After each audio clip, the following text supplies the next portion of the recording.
Asalaamu calaykum waraxmatullaahi tacaala wabarakaatu. Waa salaamantiin asxaabta meel kasta joogtaan si walba u daawanaysaa muuqaalka. Magacaygu waa Cabdibaasid Xasan Nuur. Insha Allah maanta waxaan bilaabi doonaa kooris cusub oo la magac baxay Computerized Accounting.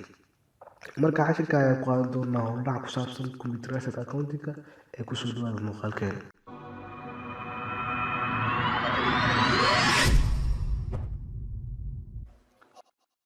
marka hore computerized accounting iyo waxaa isbarbar inay doonaa manual accounting.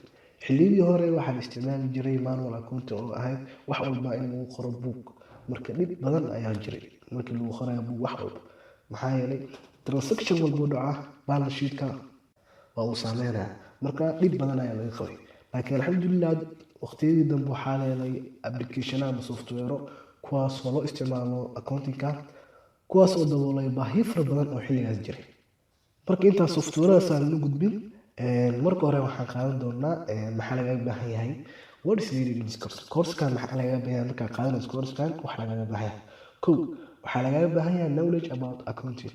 waxaa laga baahan yahay inaad wax ka taqaano cilmiga accounting-ka. ugu yaraan aad ka taqaano financial accounting 1 iyo financial accounting 2 ama principal accounting 1 principal accounting sida u taqaano.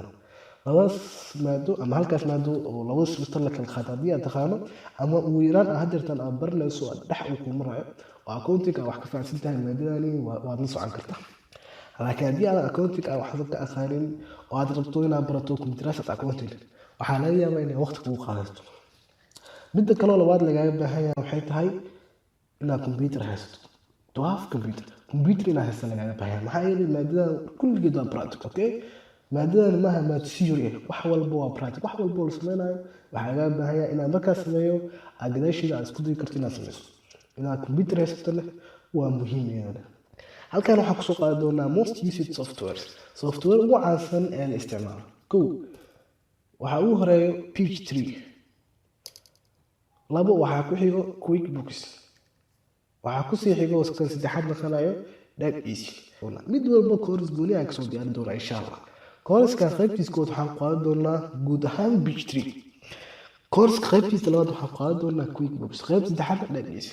so haddaan ka bilaabno page 3, waa maxay page 3? what is page 3? page 3 waxaa waaye is accounting application for small and medium sized business. waa accounting application ama software loo isticmaalo ganacsiyada yaryar iyo kuwa dhexdhexaadka ah. so yaa iskale ama yaa sameeyey softwareka loo yaqaano page 3? page 3 waxaa iskale ama sameysay shirkada loo yaqaano Sage Software oo ku taalo magaalada Newcastle ee dalka England. halkaas daa u gudubno page 3 aan galno QuickBooks. QuickBooks maxaa la aasay? what is QuickBooks? QuickBooks is accounting software. waa software loo isticmaalo accounting-ka, kuwaas oo loo isticmaalo in lagu manage garo saleska, expense iyo weliba daily transaction. yaa iskale QuickBooks? waxaa iskale shirkada loo yaqaano Intuit oo ku taalo wadanka iyo Mareykanka. haddii aan usii gudubno softwareka saddexaad oo koorskeena qaadan doono waxaa lagu magacaabaa DAP-easy. DAP-easy waa adigana walaalow maxaa tahay? is a complete accounting solution. waa software accounting oo dhammaystir, kaas oo in badan ay qoraceen dadkii isticmaalay. asigana iskale waxaa iskale isla shirkadii Sage oo lahayd softwareka page 3. labadan software hal shirkad ayaa iskale. marka hal intaasaan kusoo qaadan doonaa cashirkeena koowaad insha allah. cashirkeena labaadna wuxuu noqon doonaa page 3 sidaa ula soo degi lahayd, sidaa ula install garoon lahayd adigoo jooga weliba Soomaaliya. marka cashirkeena intaas ayaan kusoo gabagabeynayna cashirkeena koowaad insha allah. waxaan rajeynayaa inaad ka faa'iidi doontaan kooriskan. waa Cabdibaasid Xasan Nuur oo idin leh adoo dhaxal reebi kara ha noqon inta aan la tabin. wassalaamu calaykum waraxmatullaahi tacaala wabarakaatuh.